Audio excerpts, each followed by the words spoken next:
What's up, guys? Wolf here, back for a draft review, post-analysis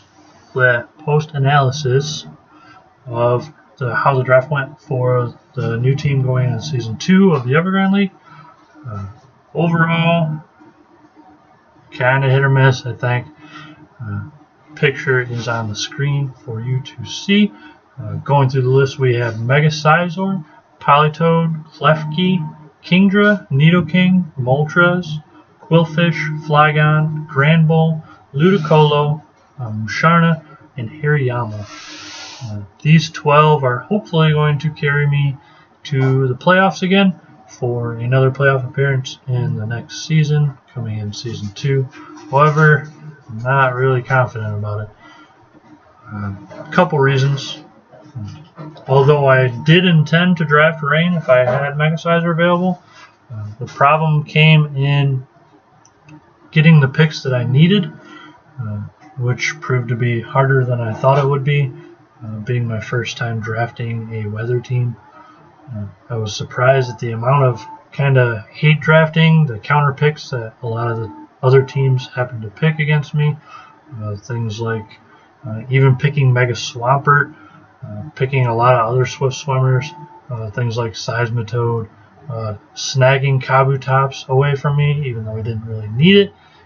Things like that, little stuff, kind of builds up, because unlike each individual team who can waste one pick, I lose several, and it kind of hurts the team synergy as a whole when they kind of build up like that. So going forward, would I recommend drafting a Rain team? I don't know. I mean, it kind of depends on the environment.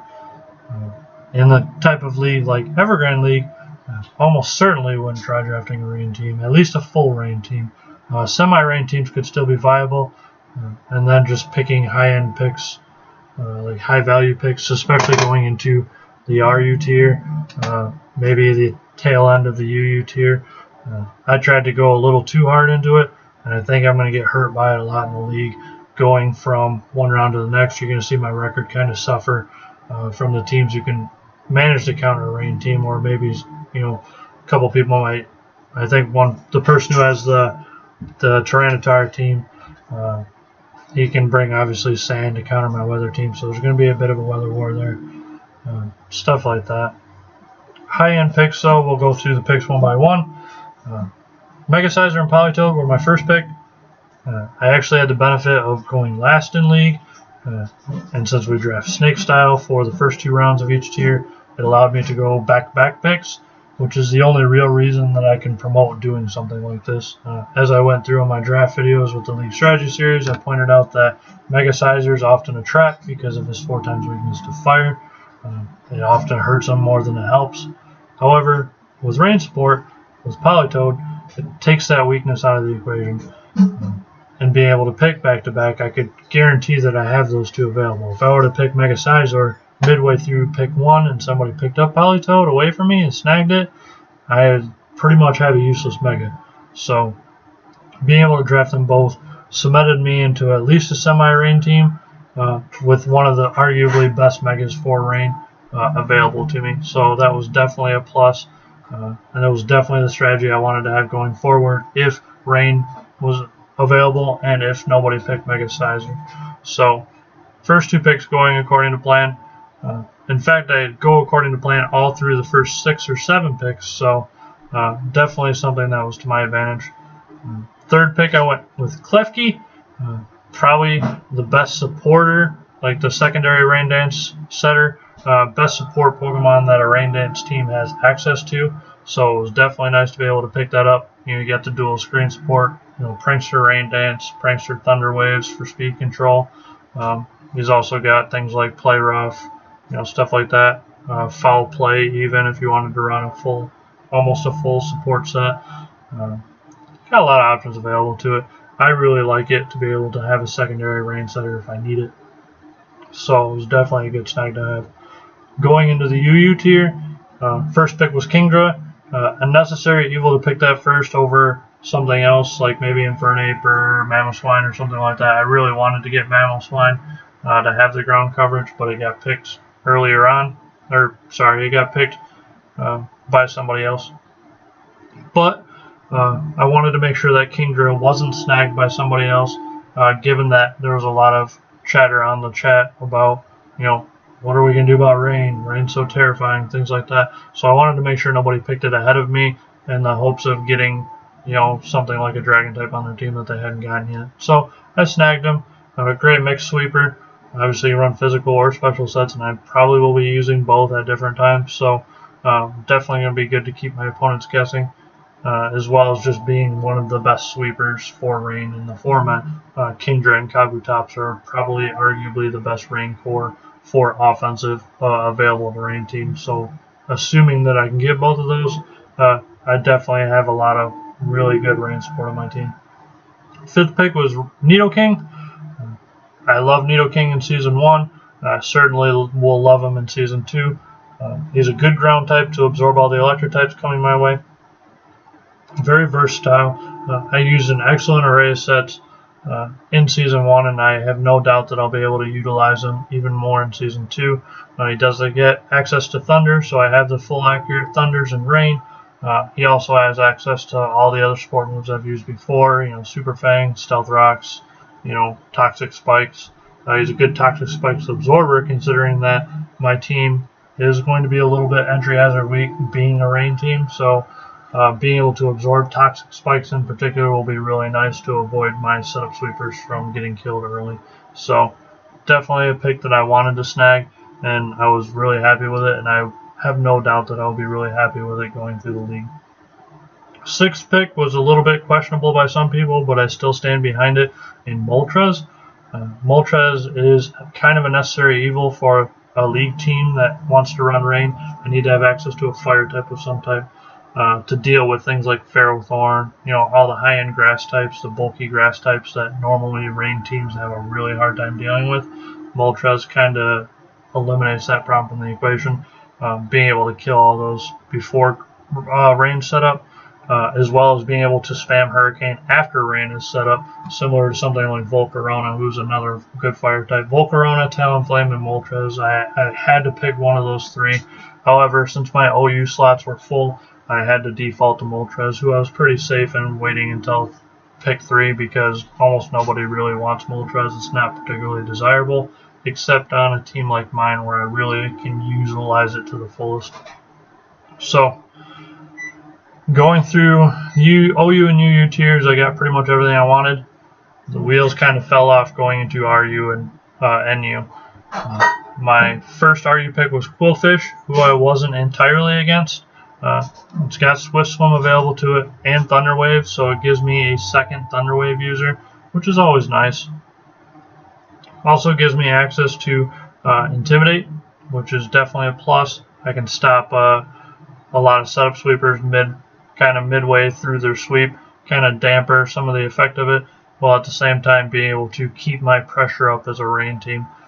So it was definitely something that I wanted to get, but at the same time, it wasn't something I was extremely fond of getting. I'd rather have waited to, say, pick 2 or something like that. What I wanted to get was Scrafty. Scrafty was the one pick I really, really wanted because I wanted access to a fighting type.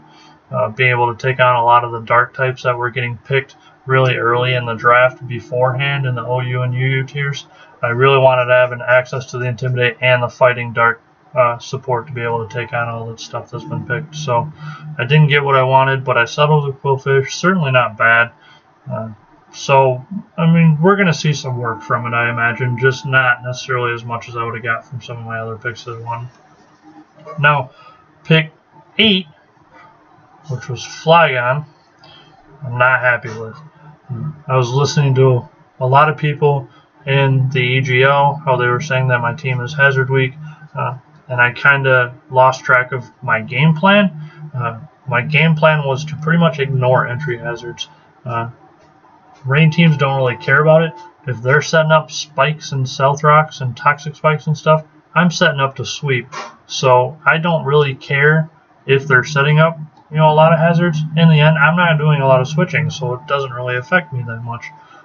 However, having listened to them, lost track of my game plan, and I picked one of the better defoggers in Flygon, who pretty much resists stealth rocks and levitates over everything. So he's definitely a good defogger, but I'm not sure if I'm going to keep him going after week 3 when we get to drop stuff. I'd rather have a better, bulkier threat. Something like Gudra that I didn't draft and nobody drafted. Gudra would actually be a fantastic pickup if I could. We'll have to see how it goes though. 9th pick, we pick Grand Bull. Gets a double Intimidate core going, which is not horrible. It'll certainly good against some of the bulkier teams that are almost all physical, so it's definitely an option for me. The main reason why I picked it though is because a lot of dragons were getting drafted and I hadn't gotten a fairy yet. So being able to counter things like Tyrantrum, Mega Charizard X, things like that, Grand Bull can step up and kill just about any of those, even when they're, one Dragon Dance in, because it can obviously intimidate it down to +0 and still be able to resist all the dragon moves and hit back for a decent amount because its physical defensive stats are fantastic. It's just its special defense that's really weak. So often you end up pairing it with either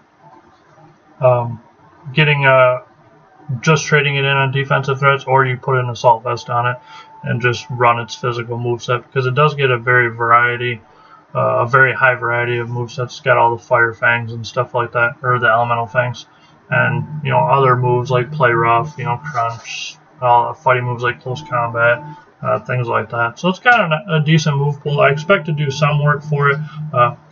My team can actually, by the end of the draft, it can default in something like a Trick Room team, so I can run Trick Room or Rain and kind of spread my opponent a little bit. So a couple options available to me, but Grand Bull is a decent pick. I'm not entirely against him, but he's definitely not something that I wanted to pick going into the end of the RU tier. I definitely wanted to pick something else. Going into the NU tier, this is where I was kind of getting to be on tilt. Being 3rd pick, I was pretty much guaranteed, barring both teams before me hate drafting Ludicolo and Kabutops, I was pretty much guaranteed one of them. Problem is I really wanted Kabutops. I already had a special threat in Kingdra. I don't really need the grass coverage as much as people think, because you can run Hidden Power Grass on something like Politoed or something like that and actually do decently. Bulky waters don't really stop me that much. I can do decently against them, but I would be okay with either one. The problem is I wanted Kabutops first, and going into pick 2, the pick right before me, the problem I had is that a lot of people in chat were pretty much pushing this guy to pick Kabutops over something he wanted. He wanted something resistant to flying. His team didn't have an electric type. Something like Electivire would have been a lot better for his team, but because a lot of people pushed him to pick Kabutops, he ended up picking Kabutops and locking me out of it. My feelings are mixed on this. Counter picking is a part of the format. Don't get me wrong. I'm not hating against him for making the pick. The problem I had was that the entire league seemed to be pushing him to get it to prevent me from taking it. And I think that's kind of where I would draw the line. I think it's kind of iffy to provide that kind of commentary to everybody. I don't know. It's kind of hit or miss. I guess I'm just a little salty about it. I don't know. But we pick up Ludicolo going into the NU tier. Even though I miss Kabutops, like I said, Ludicolo's not bad. Still Swift Swimmer, still gets Rain Dance with a Subseed set if I wanted to run that. So it's got some options available to it. However, the other 2 picks in the NU tier, I absolutely can't stand. I would rather throw them out for just about anything else. Musharna and Hariyama. Musharna I picked because I needed a special defense threat. I didn't pick something like Gudra already, so I needed something to take a special hit, and Musharna is pretty much all that was left, I'll be honest. It does get access to Thunder Wave, so I get more speed control available. Oddly enough, with Musharna, that gives me 4 people that can use Thunder Wave. Actually not bad, so I have a lot of options available for getting my team support going. But otherwise, it doesn't really do a whole lot. It gets Heal Bell, it gets Thunder Wave, Calm Mind, Psychic moves. That's pretty much it. It's built to tank hits and kind of do a little something here and there, but not much else. I'd rather have something else. I was really looking forward to getting something like Ditto to kind of hate on all the people who were counterpicking me throughout the draft. It would have been fantastic.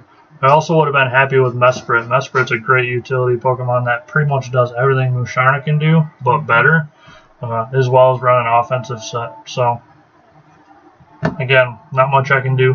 Hopefully I can trade for something like Mesprit. The guy who picked up Mesprit, Alex, he isn't happy with it. He's happy to trade it away, so maybe I can get something going with him. We'll have to see. Hariyama, like I said, I don't really like it, but he does okay work. The problem is he doesn't really tank a special hit. He's kind of like Granbull. He's very slow, very bulky on the physical side, not really doing much else. He does, however, have priority in Bullet Punch. He's got access to Knockoff, which I didn't really have a lot of things I had access to Knockoff, pretty much just Mega Sizer and Ludicolo. So having another knockoff user helps. He does get close combat. He does hit very hard with close combat, so it's not as if he's a complete slouch, but like Granbull, he's pretty much tailored for just physical hits. So he's kind of like a poor man's Conkeldurr. I mean, he's got guts, so I mean that's definitely a plus. He's definitely good at absorbing status, which is probably how I'll use him most of the time. But otherwise, overall, my draft, I feel like it's very hit or miss. I did accidentally going through the first 6 picks. I was feeling very confident, but again, the wheels just kind of fell off. A lot of people were starting to realize, hey, you know, we need to pick against this guy or else this guy's going to run through the league, and they counterpicked accordingly. And whether or not I agree with some of the counterpicks that were made, that's what happened. I mean, I got to run with it. So in terms of, do I think my team can pull it off? It's going to depend a lot on me if I can make the right plays and the right predictions. And predictions, while have been my strong suit, my gameplay has not been as high as some of the other people in the league. So I'm going to be a step behind in a lot of things. So can I get to the playoffs? Yes. Will I? You guys are going to have to wait and find out because it's going to be a long road going through 11 weeks trying to get there. So that's the draft review. If you guys agree or disagree, feel free to comment below. Otherwise, I will see you guys next time when we upload the week 1 gameplay with Ryan here coming up soon.